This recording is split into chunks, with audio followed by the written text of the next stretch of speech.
பிதா சுதன் பரிசுத்த ஆவியின் பெயராலே ஆமீன். ஆண்டவர் உங்களோடு இருப்பாராக, உம் ஆன்மாவோடும் இருப்பாராக. புனித பவுல் கொரிந்தியருக்கு எழுதிய முதல் திருமுகத்தில் இருந்து வாசகம். அதிகாரம் 6, இறை வார்த்தைகள் 19 முதல் 20 வரை.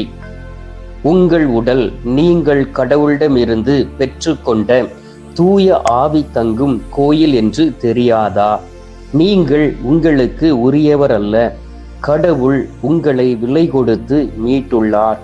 எனவே உங்கள் உடலால் கடவுளுக்கு பெருமை சேருங்கள். ஆண்டவரின் அருள்வாக்கு. இறைவா உமக்கு நன்றி. எங்கள் பரலோக தந்தையே, இயேசு கிறிஸ்துவை, தூயனல் ஆவியே, தந்தையே, இந்த மாதத்தின் கடைசி நாளுக்காக உமக்கு நன்றி சொல்லி உம்மை துதிக்கிறோம் அப்பா. இந்த மாதத்தின் கடைசி நாளிலே எங்களை ஆசீர்வதிக்க நீர் எங்களோடு கூட இருந்து ஆண்டவரே இந்த மாதம் முழுவதும் வழி நடத்தி இந்த நாளில் நன்றி சொல்வதற்காகவும் ஆசீர்வதிப்பதற்காகவும் ஒன்றாக அழைத்திருப்பதற்காக நன்றி சொல்லி உம்மை துதிக்கிறோம் அப்பா. ஆண்டவரே, இந்த உலகத்தில் நாங்கள் எப்படி வாழ வேண்டும், எப்படி இருக்க வேண்டும், எப்படிப்பட்ட செயல்களை செய்ய வேண்டும், உமக்கு உகந்த வாழ்க்கை எது என்பதை நீர் எங்களுக்கு ஒவ்வொரு நாளும் கற்றுத் தருகின்றீர்.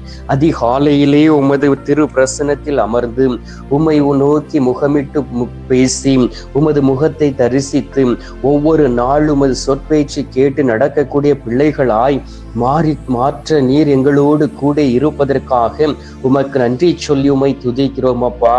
ஆண்டவரே, நாங்கள் அமைதியோடு வாழ வேண்டும். நாங்கள் இந்த உலகத்தில் வாழக்கூடிய நாட்களிலே என் ஆண்டவருக்கு நன்றி செலுத்த வேண்டும், என் ஆண்டவரோடு இணைந்து இருக்க வேண்டும் என்பதற்காகவே நீர் எங்களை அழைத்திருக்கின்றீர். அதற்காக உமக்கு ஸ்தோத்திரம் அப்பா. உம்மை விட்டு பிரிந்து வாழ்ந்த நாட்கள் போதும் தகப்பனே.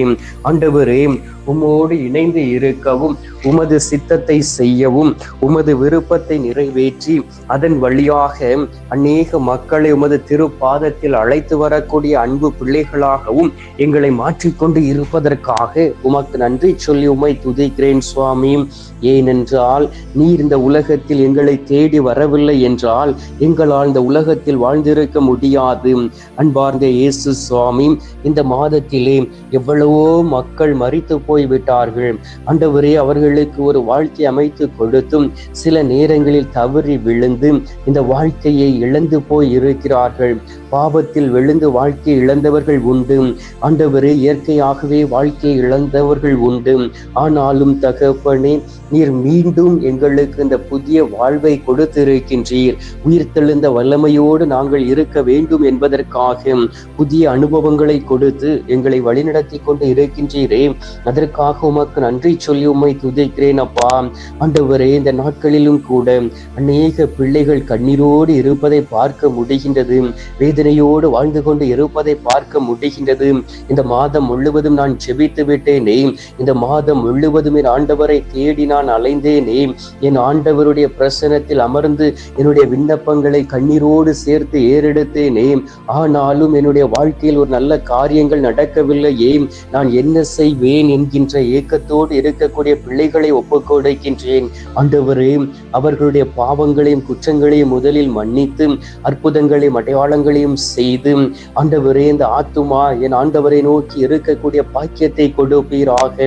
ஏனென்றால் ஒரு மனிதன் உடல் ரீதியாக பாதிக்கப்படக்கூடிய வேளையிலே அவனுடைய இதயம் பாதிக்கப்படுகின்றது. அவனுடைய இதயம் பாதிக்கப்படக்கூடிய வேளையிலே அவனுடைய ஆத்துமாவும் பாதிக்கப்படுகிறது சுவாமி. இந்த அருமையான நாளிலும் நேரத்திலும் கூட இழந்து போய் இருக்கக்கூடிய எல்லாவற்றையும் நீர் திரும்ப கொடுப்பீராக. ஆன்மீக ஆசீர்வாதங்களை கொடுப்பீராக.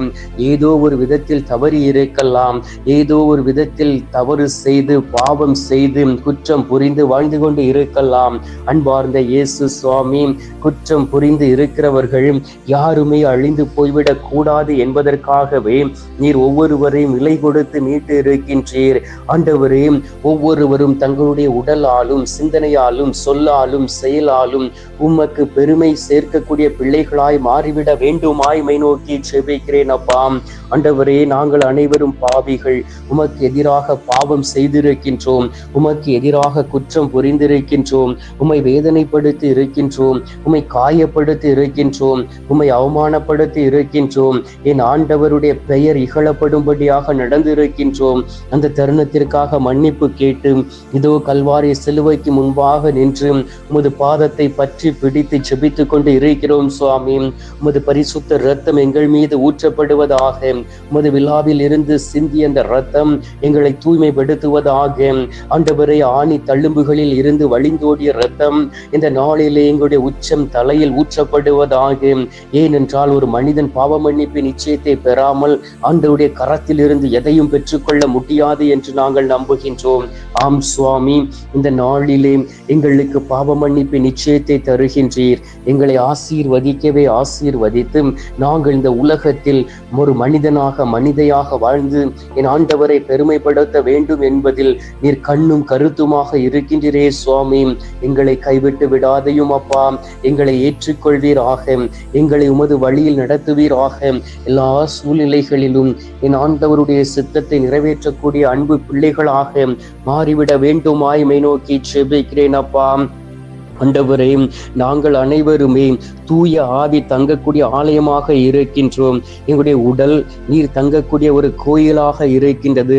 வெளியரங்கமாக நாங்கள் பரிசுத்தமாக இருக்கின்றோம், ஆனால் உள்ளரங்கமாக மனிதர்கள் பரிசுத்தமாக இல்லை என்பதை உணர முடிகிறது சுவாமி.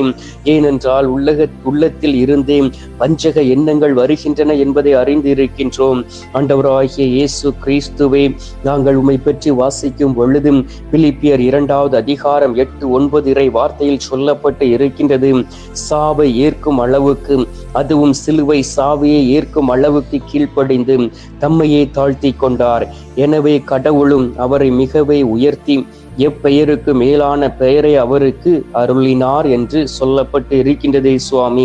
உம்மையே தாழ்த்தி ஒப்பு கொடுத்து எங்களை கல்வாரி சிலுவையில் சுமந்து தீர்த்து எல்லாவற்றையும் நிறைவேற்றி நாங்கள் வாழ எங்களுக்கு வழி அமைத்து கொடுத்திருக்கின்றீரே. நாங்கள் இந்த நாளிலே உம்மை பின்பற்ற வேண்டுமே என்றால் சிலுவையை சுமக்காமல் வரக்கூடாது என்பதை நாங்கள் அறிந்து இருக்கிறோம் அப்பா. முன்னுக்காமலும் வாதாடாமலும் யாவற்றையும் செய்யக்கூடிய மனப்பக்குவத்தை எங்களுக்கு கொடுப்பீராக. ஆண்டவரே, கணவன் மனைவிக்கு இடையே இருக்கக்கூடிய உறவுகளை ஒப்புக் கொடுக்கின்றேன். அநேக குடும்பங்களில் குழப்பம், நிம்மதியற்ற சூழ்நிலை, கணவர் குடித்து விட்டு வந்து பாவத்தில் விழுந்து தன்னுடைய குடும்பத்தின் சூழ்நிலையிலே அவர் ஒரு நல்ல ஒரு காரியங்களை செய்யாதபடி குடும்ப அமைதியை கெடுத்து கொண்டு இருப்பதை பார்க்க முடிகின்றது. அநேக மனைவிமார்கள் தவறில் விழுந்து தவறு என்று உணராதபடி வாழ்ந்து கொண்டு இருப்பதை பார்க்க முடிகின்றது. பிள்ளைகள் தாய் தகப்பனுக்கு கீழ்ப்படியாமல் அலைந்து திரிந்து கொண்டு இருப்பதை பார்க்க முடிகின்றது. எல்லோரையும் அது கரத்தில் ஒப்பு கொடுத்து ஜெபிக்கிறேன் அப்பா. உமது பரிசுத்த இரத்தம் ஊற்றப்படுவதாக. உமது பரிசுத்த இரத்தத்தினால் ஒவ்வொருவரையும் கழுவி சுத்திகரித்து ஆண்டவரே ஒவ்வொருவரையும் உயர்த்திட வேண்டுமாய் மை நோக்கி ஜெபிக்கிறேன் அப்பா.